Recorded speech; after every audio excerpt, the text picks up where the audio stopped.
ঠান্ডা ঠান্ডা ফালুদার এই ডেজার্টটি খেতে অনেক মজা।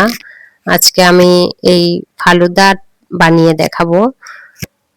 আমি এখানে 1 লিটার দুধ নিয়েছি, চুলায় দিয়েছি।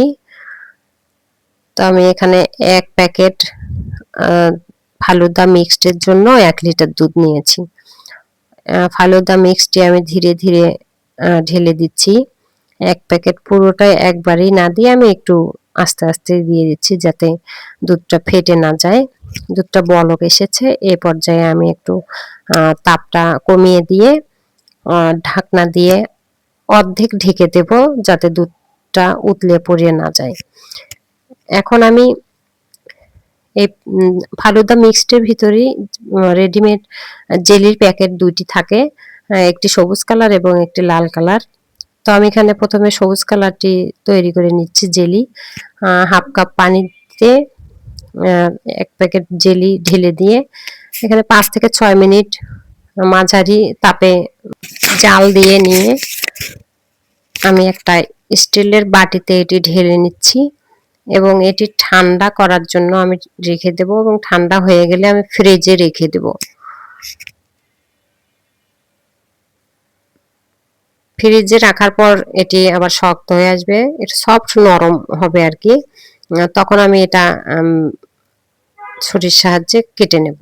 এভাবে আমি লাল কালারের জেলিটাও একই প্রসেসিং এ করে নেব এবং এটি ঠান্ডা হয়ে গেলে এটিও ফ্রিজে রেখে আমি এটি পরে কিউব আকারে কেটে নেব আর কি।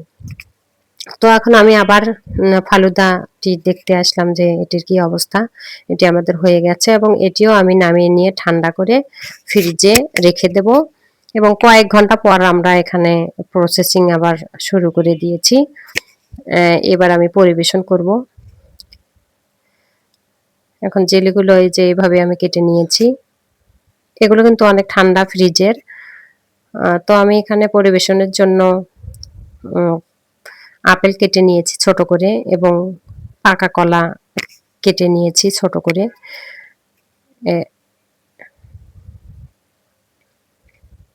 এখানে যত বেশি ফ্রুটস ব্যবহার করা হবে তত ভালো লাগে।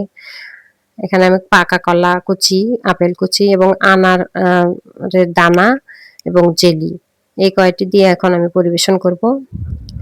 এই যে ফালুদাটি এখন ঘন হয়ে এসেছে ফ্রিজে রাখার পর। তারপর এটি এখন আমি একটা ছোট বাটিতে নিয়ে পরিবেশন করছি। প্রথমে কলার টুকরো, তারপর আপেলের টুকরো, এরপর আনারের দানা। আমের সময় এটি বেশি ভালো লাগে, আমের সিজনে। এখন তো আমের সিজন নয়, সেজন্য এই ফ্রুটস গুলো দিয়েই হবে। তারপর লাল কালার এবং সবুজ কালারের জেলি দিয়ে পরিবেশন করে নিচ্ছি। খুব সুন্দর মজার এই ডেজার্ট। আল্লাহ হাফেজ।